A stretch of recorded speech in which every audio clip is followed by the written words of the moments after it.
변호사님 안녕하세요. 안녕하세요. 변호사님 이번이 벌써 세 번째 출연이세요. 네, 뭐 어떻게 하다 보니까 벌써 3번이나 출연을 하게 됐네요. 네. 그래도 저희 율촌 중대재해센터 TV를 처음 보시는 분들도 계실 수 있으니까 한번 인사 부탁드리겠습니다. 안녕하세요. 법무법인 율촌의 형사팀 변호사 김상인입니다. 이번에 또 이렇게 3번째로 인사를 드리게 되었습니다. 이번에는 안전보건관계법령에 따른 의무이행에 필요한 관리상의 조치에 대해서 고용노동부의 올해 질의회시집과 대법원 사법정책연구원의 관련 현안보고서 내용을 기초로 간략하게 이야기해 보려고 합니다.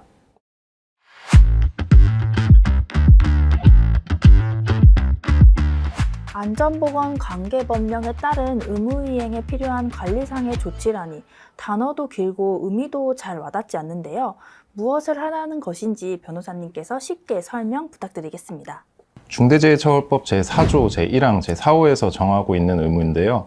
간단히 말씀드리자면 중대재해처벌법 외에도 안전보건에 관련된 많은 법령이 있고 그 법령에서 정한 의무를 잘 지키지 않아서 사고가 발생할 수도 있으니 그러한 의무를 잘 지키도록 경영 책임자가 잘 관리하라는 그런 뜻입니다. 네, 변호사님 설명을 들으니 이제 어떤 취지인지는 알겠네요. 조금 더 구체적인 규정 없을까요? 네, 그 법에서 구체적인 사항은 시행령에서 정하도록 위임을 하고 있습니다. 5조 제1항에서는 안전보건관계법령을 해당 사업이나 사업장에 적용되는 것으로 종사자의 안전보건을 확보하는 데 관련되는 법령이라고 설명을 하고 있고요. 제2항에서는 필요한 관리상의 조치에 대해서 안전보건관계법령에 따른 의무를 이행했는지 반기 1회 이상 점검하고 안전보건관계법령에 따른 유해위험 작업에 대한 의무 안전교육이 실시되었는지 또한 반기 1회 이상 점검하고 의무가 이행되지 않았다면 인력 배치, 예산 추가 편성 등으로 이행에 필요한 조치를 취하고 또 교육이 실시되지 않았다면 교육을 지시하거나 관련 예산 확보하는 등으로 교육 실시에 필요한 조치를 취하도록 그렇게 정하고 있습니다. 법령마다 안전보건관계법령이라는 태그가 있는 것도 아닐 텐데 어떤 법령이 안전보건관계법령인지 어떻게 알 수 있을까요? 그 사업장에 명백하게 적용되지 않는 법령은 여기에서 제외될 수가 있을 거고요. 고용노동부는 우선 법률의 목적이 근로자의 안전보건을 확보하기 위한 것이라면 안전보건관계법령에 해당한다. 그리고 다음으로 근로자의 안전보건을 확보하려는 목적의 법률이 아니더라도 개별 규정이 직접적으로 종사자의 안전보건 확보를 위한 내용을 담고 있는 경우라면 여기서의 안전보건관계법령에 또 해당한다는 입장입니다. 작년 말에 나온 대법원 사법정책연구원의 중대재해처벌법 관련 현안보고서가 있는데요. 그 기준에 따라서 안전보건관계법령의 목록을 예시로 들고 있기도 합니다. 그런데 이 목록은 말 그대로 예시일 뿐이니까요. 여기 목록에 있는 법령이 안전보건관계법령에 해당한다라고 판단될 가능성은 상당히 높겠지만 그렇다고 해서 반대로 여기 목록에 없는 법률이라고 해서 안전보건관계법령에 해당하지 않는다라고 확신할 수는 없으니까 이 점은 꼭 유의해 주시기 바랍니다. 그래도 최근 고용노동부에서는 시행령에서 지금 포괄적으로 정하고 있는 이 안전보건관계법령을 10개 법률로 명시해서 제한하는 방안을 검토 중이라고 하니까요.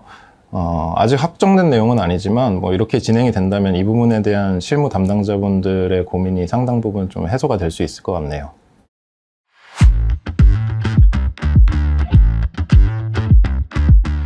혹시나 의무이행 여부를 점검해야 할 안전보건관계법령을 누락한 경우에는 어떻게 되나요?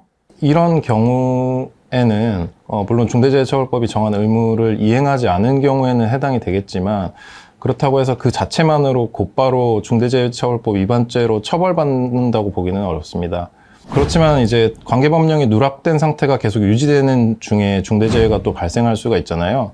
그래서 여기에 대한 대비가 필요는 할 텐데요. 관계법령 리스트를 구비를 해두고 이거를 관리를 하면서 그 리스트 상에 있는 법령에 관해서는 반기마다 이행점검을 충실히 했다면은 설령 그 리스트의 일부 법령이 미처 파악되지 못해서 누락이 되어 있다고 하더라도 이거를 두고 이제 점검 의무 불이행의 고의나 책임이 있다고 볼 수는 없다. 이런 견해도 있으니까 관계법령 선정에 100% 확신 없으시더라도 적어도 나름대로 관계법령을 선정을 하시고 그 리스트에 해당되는 법령에 대해서는 충실하게 이행점검을 실시를 하시는 게 안전할 거라고 생각이 됩니다. 설명해주신 관리상 조치를 제대로 이행하는 것이 쉽지는 않아 보이는데요. 외부의 전문기관이 사업장에 이런 조치를 대행하는 게 가능할까요? 네, 특히 또 내년부터 중대재해처벌법이 상시근로자 50인 미만 사업장에까지 확대 시행이 되잖아요. 그러다 보니까 이제 비교적 규모가 좀 작아서 인력이나 경험이 부족한 사업장 쪽에서는 이런 고민들을 많이 하실 수 있을 것 같습니다. 시행령 제5조 제2항 제1호가 정한 관계법령 이행 점검의 경우에는 외부기관에 위탁해서 실시를 하는 게 가능합니다. 참고로 여기서는 그 안전보건 관계법령에 따른 의무를 이행했는지에 대한 점검을 위탁하는 거지 안전보건 업무 자체를 위탁하는 거는 아니어서요. 그 산업안전보건법상 이제 안전보건 업무의 위탁이 허용이 되지 않는 상시근로자 300명 이상의 사업장도 여기서의 점검 위탁은 가능합니다. 관계법령 이행 점검의 경우에는 가능하다고 하셨는데요. 중대재해처벌법은 관계법령 이행 점검 외에도 많은 의무를 정하고 있는 것으로 알고 있는데 다른 의무는 외부기관에 위탁할 수 없다는 것일까요? 고용노동부는 법 제4조의 안전보건 확보 의무를 외부기관에 위탁할 수 있느냐라는 질의에 대해서 위탁이 불가능하다고 좀 명시적으로 입장을 밝혔습니다. 관계법령 이행 점검 외에는 위탁이 불가능하다는 거니까요. 그래서 나머지 의무들 같은 경우에는 우선 사업장의 안전보건 전담 조직이 주체가 되어서 실시를 하시고 혹시 의무이행이 미진하진 않을까 이런 염려가 되신다면 외부 전문기관으로부터 이제 사업장 자체적으로 실시한 내용에 대해서 별도 컨설팅이나 사후 확인 점검 같은 것을 추가로 받아서 보완하시는 게 어떨까 싶습니다. 다른 의무들은 직접 이행해야 하지만 관계법령 이행 점검은 외부 위탁이 가능하다라고 이해했는데 맞을까요? 네, 맞습니다. 그런데 이 부분도 아무 곳에나 점검을 맡기면 안 될 것 같은데요. 위탁을 할 수 있는 기관에 대한 제한은 없을까요? 어디에다가 점검 위탁을 맡겨야지 관계법령 이행 점검 의무 이행으로 인정이 될지에 대해서도 좀 궁금하실 것 같은데요. 산업안전보건법의 경우에는 안전관리 전문기관, 보건관리 전문기관, 안전보건진단기관, 건설재해 예방 전문 지도기관 등이 있으니 이런 기관에 위탁을 하시면 뭐 수탁기관의 자격 문제는 없을 걸로 보입니다. 다만 이제 점검 내용에 대해서는 각 그 해당 기관이 법령상 담당하는 업무, 즉 해당 기관의 전문성이 인정되는 분야로 제한된다고 보고 있으니까요.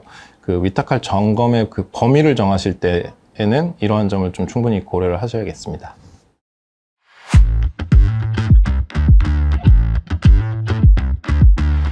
관계법령 의무이행 점검이나 의무교육 실시 점검을 반기 1회 이상 점검하라는 것은 정확히 언제 점검하라는 뜻일까요? 상반기에 1회 점검하고 하반기에 1회 점검하면 될까요?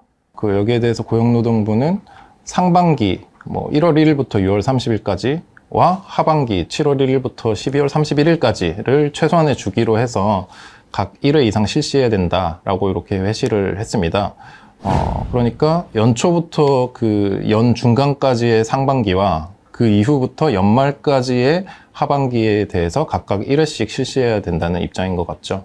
뭐 이렇게 사업장 신설 직후에 6월 말이 오거나 아니면 12월 말이 오는 경우에는 이 반기마다 이행해야 되는 의무를 제대로 이행하는 게 사실상 불가능해진다는 그런 현장에서의 상당한 고충이 있을 것 같습니다. 그리고 이제 다른 유사한 형식의 법령에 대해서는 반기 1회에서 말하는 그 반기를 상반기, 하반기 고정된 그 기간이 아니라 6개월의 주기로 보는 경우도 있어서 해석도 6개월 주기로 보게 될 가능성이 있지 않을까 그렇게 조심스럽게 예상을 해봅니다. 네, 변호사님 오늘도 말씀 감사합니다. 마지막으로 하고 싶은 말씀 있으실까요? 지금까지 중대재해처벌법상 관리상의 조치에 대해서 그 해석이 좀 애매한 부분들 위주로 말씀을 드렸는데요. 현장에서 실무 보시는 분들은 이미 알고 계시는 내용도 많았을 것 같은데 그래도 조금이나마 좀 도움이 되었으면 좋겠습니다. 딱딱한 내용이었는데 긴 시간 들어주셔서 감사하고요. 또 다음번에는 또 다른 유익한 이야기로 찾아뵐 수 있도록 하겠습니다. 감사합니다.